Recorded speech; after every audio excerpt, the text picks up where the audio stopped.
Silk Road, Nick Middleton. A flawless half-moon floated in a perfect blue sky on the morning we said our goodbyes. Extended banks of cloud like long French loaves glowed pink as the sun emerged to splash the distant mountain tops with a rose-tinted blush. Now that we were leaving Ravu, Lamo said she wanted to give me a farewell present. One evening I'd told her through Daniel that I was heading towards Mount Kailash to complete the Korah, and she'd said that I ought to get some warmer clothes. After ducking back into her tent, she emerged carrying one of the long-sleeved sheepskin coats that all the men wore. Seton sized me up as we clambered into his car. "Ah, yes," he declared, "Drogba, sir." We took a shortcut to get off the Changtang. Seton knew a route that would take us southwest, almost directly towards Mount Kailash. It involved crossing several fairly high mountain passes, he said. "But no problem, sir," he assured us, "if there is no snow." "What was the likelihood of that?" I asked. "Not knowing, sir, until we get there." From the gently rolling hills of Ravu, the shortcut took us across vast open plains with nothing in them except a few gazelles that would look up from nibbling the arid pastures and frown before bounding away into the void. Further on, where the plains became more stony than grassy, a great herd of wild ass came into view. Seton told us we were approaching them long before they appeared. "Kyung," he said, pointing towards a far-off pall of dust. When we drew near, I could see the herd galloping en masse, wheeling and turning in tight formation as if they were practicing maneuvers on some predetermined course. Plumes of dust billowed into the crisp, clean air. As hills started to push up once more from the rocky wilderness, we passed solitary drogbas tending their flocks. Sometimes men, sometimes women, these well-wrapped figures would pause and stare at our car, occasionally waving as we passed.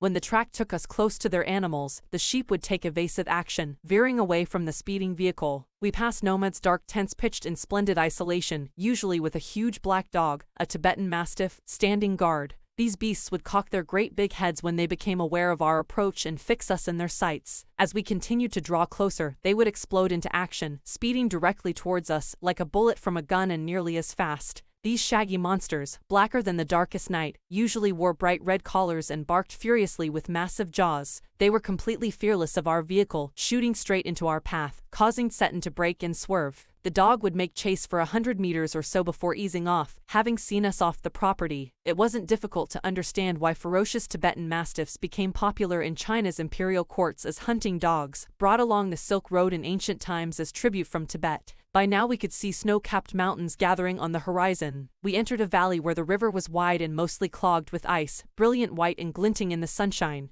The trail hugged its bank, twisting with the meanders as we gradually gained height, and the valley sides closed in. The turns became sharper and the ride bumpier, Seton now in third gear as we continued to climb. The track moved away from the icy river, laboring through steeper slopes that sported big rocks daubed with patches of bright orange lichen. Beneath the rocks, hunks of snow clung on in the near-permanent shade. I felt the pressure building up in my ears, held my nose, snorted and cleared them. We struggled round another tight bend and Seton stopped. He had opened his door and jumped out of his seat before I realized what was going on. "Snow," said Daniel as he too exited the vehicle, letting in a breath of cold air as he did so. A swath of the white stuff lay across the track in front of us, stretching for maybe 15 meters before it petered out and the dirt trail reappeared. The snow continued on either side of us, smoothing the abrupt bank on the upslope side. The bank was too steep for our vehicle to scale, so there was no way round the snow patch. I joined Daniel as Seton stepped onto the encrusted snow and began to slither and slide forward, stamping his foot from time to ascertain how sturdy it was.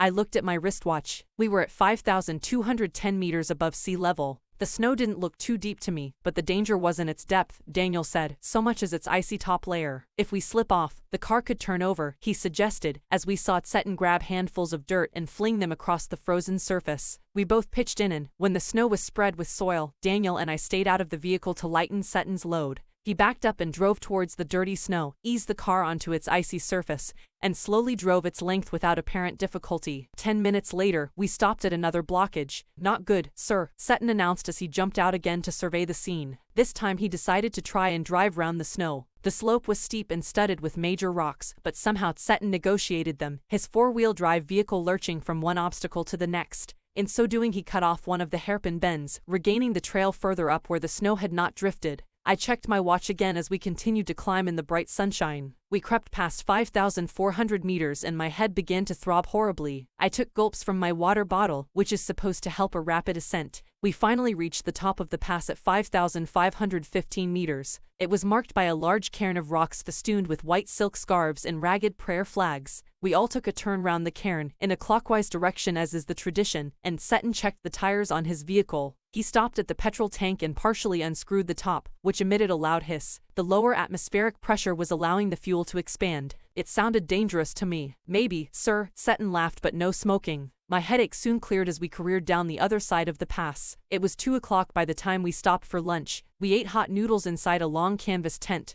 part of a work camp erected beside a dry salt lake. The plateau is pockmarked with salt flats and brackish lakes, vestiges of the Tethys Ocean which bordered Tibet before the great continental collision that lifted it skyward. This one was a hive of activity, men with pickaxes and shovels trudging back and forth in their long sheepskin coats and salt-encrusted boots. All wore sunglasses against the glare as a steady stream of blue trucks emerged from the blindingly white lake laden with piles of salt. By late afternoon we had reached the small town of Hor, back on the main east-west highway that followed the old trade route from Lhasa to Kashmir. Daniel, who was returning to Lhasa, found a ride in a truck so Seton and I bade him farewell outside a tire repair shop. We had suffered 2 punctures in quick succession on the drive down from the Salt Lake, and Seton was eager to have them fixed since they left him with no spares. Besides, the second tire he'd changed had been replaced by one that was as smooth as my bald head. Hor was a grim, miserable place. There was no vegetation whatsoever, just dust and rocks, liberally scattered with years of accumulated refuse, which was unfortunate given that the town sat on the shore of Lake Manasaravar, Tibet's most venerated stretch of water. Ancient Hindu and Buddhist cosmology pinpoints Manasaravar as the source of 4 great Indian rivers, the Indus, the Ganges, the Sutlej and the Brahmaputra. Actually only the Sutlej flows from the lake,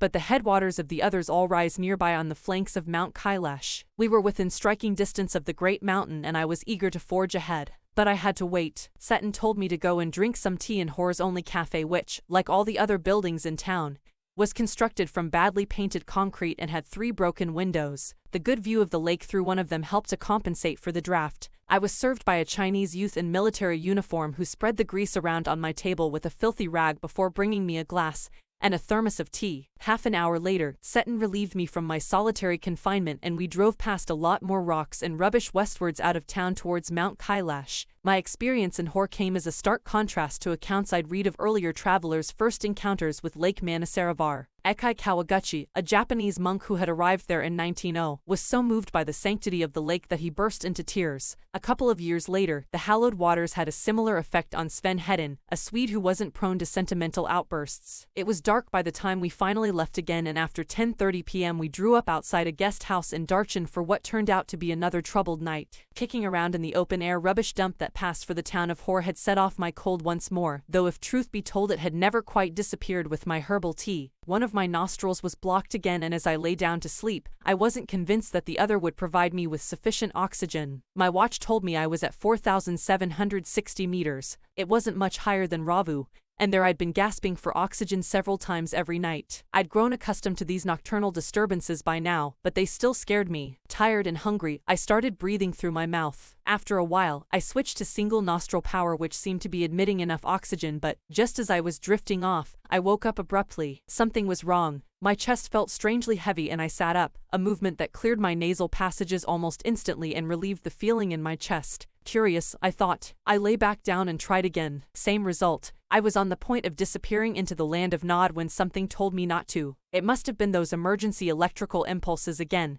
But this was not the same as on previous occasions. This time, I wasn't gasping for breath, I was simply not allowed to go to sleep. Sitting up once more immediately made me feel better. I could breathe freely and my chest felt fine. But as soon as I lay down, my sinuses filled and my chest was odd. I tried propping myself upright against the wall, but now I couldn't manage to relax enough to drop off. I couldn't put my finger on the reason, but I was afraid to go to sleep. A little voice inside me was saying that if I did I might never wake up again. So I stayed awake all night. Seton took me to the Darchen Medical College the following morning. The medical college at Darchen was new and looked like a monastery from the outside, with a very solid door that led into a large courtyard. We found the consulting room, which was dark and cold and occupied by a Tibetan doctor who wore none of the paraphernalia that I'd been expecting. No white coat, he looked like any other Tibetan with a thick pullover and a woolly hat. When I explained my sleepless symptoms and my sudden aversion to lying down, he shot me a few questions while feeling the veins in my wrist. "It's a cold," he said finally through Seton. "A cold and the effects of altitude. I'll give you something for it. I asked him if he thought I'd recover enough to be able to do the Kora. Oh yes, he said, you'll be fine. I walked out of the medical college clutching a brown envelope stuffed with 15 screws of paper. I had a 5-day course of Tibetan medicine which I started right away. I opened an after-breakfast package and found it contained a brown powder that I had to take with hot water. It tasted just like cinnamon. The contents of the lunchtime and bedtime packages were less obviously identifiable. Both contained small, spherical brown pellets. They looked suspiciously like sheep dung, but of course I took them. That night, after my first full day's course, I slept very soundly, like a log, not a dead man. Once he saw that I was going to live Tibet and left me, to return to Lhasa. As a Buddhist, he told me, he knew that it didn't really matter if I passed away, but he thought it would be bad for business. Darchen didn't look so horrible after a good night's sleep. It was still dusty, partially derelict and punctuated by heaps of rubble and refuse, but the sun shone brilliantly in a clear blue sky and the outlook across the plain to the south gave me a vision of the Himalayas, commanded by a huge, snow-capped mountain, Gurla Mandhata, with just a wisp of cloud suspended over its summit. The town had a couple of rudimentary general stores selling Chinese cigarettes, soap and other basic provisions, as well as the usual strings of prayer flags. In front of one, men gathered in the afternoon for a game of pool, the battered table looking supremely incongruous in the open air, while nearby women washed their long hair in the icy water of a narrow brook that babbled down past my guest house. Darchen felt relaxed and unhurried, but, for me, it came with a significant drawback. There were no pilgrims. I'd been told that at the height of the pilgrimage season, the town was bustling with visitors. Many brought their own accommodation, enlarging the settlement round its edges as they set up their tents which spilled down onto the plain. I'd timed my arrival for the beginning of the season,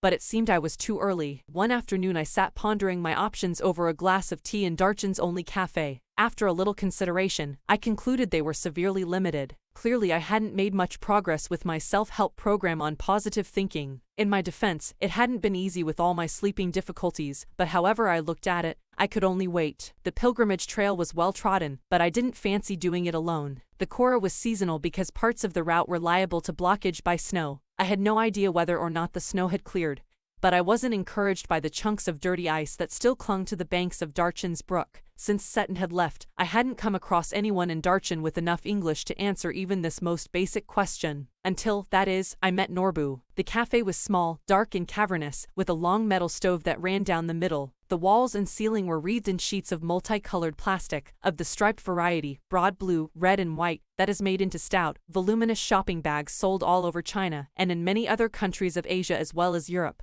As such, plastic must rate as one of China's most successful exports along the Silk Road today. The cafe had a single window beside which I'd taken up position so that I could see the pages of my notebook. I'd also brought a novel with me to help pass the time. Norbu saw my book when he came in and asked with a gesture if he could sit opposite me at my rickety table. "You English?" he inquired, after he'd ordered tea. I told him I was, and we struck up a conversation. I didn't think he was from those parts because he was wearing a windcheater and metal-rimmed spectacles of a Western style. He was Tibetan, he told me, but worked in Beijing at the Chinese Academy of Social Sciences, in the Institute of Ethnic Literature. I assumed he was on some sort of fieldwork. "Yes and no," he said. "I have come to do the Kora." My heart jumped. Norbu had been writing academic papers about the Kailash Kora and its importance in various works of Buddhist literature for many years, he told me, but he had never actually done it himself. When the time came for me to tell him what brought me to Darchen, his eyes lit up. "We could be a team," he said excitedly. "Two academics who have escaped from the library." Perhaps my positive thinking strategy was working after all. My initial relief at meeting Norbu, who was also staying in the guest house, was tempered by the realization that he was almost as ill-equipped as I was for the pilgrimage. He kept telling me how fat he was and how hard it was going to be. Very high up, he kept reminding me, so tiresome to walk. He wasn't really a practicing Buddhist, it transpired, but he had enthusiasm and he was, of course, Tibetan. Although I'd originally envisaged making the trek in the company of devout believers, on reflection I decided that perhaps Norbu would turn out to be the ideal companion. He suggested we hire some yaks to carry our luggage, which I interpreted as a good sign, and he had no intention of prostrating himself all round the mountain. "Not possible," he cried, collapsing across the table in hysterical laughter. It wasn't his style, and anyway his tummy was too big.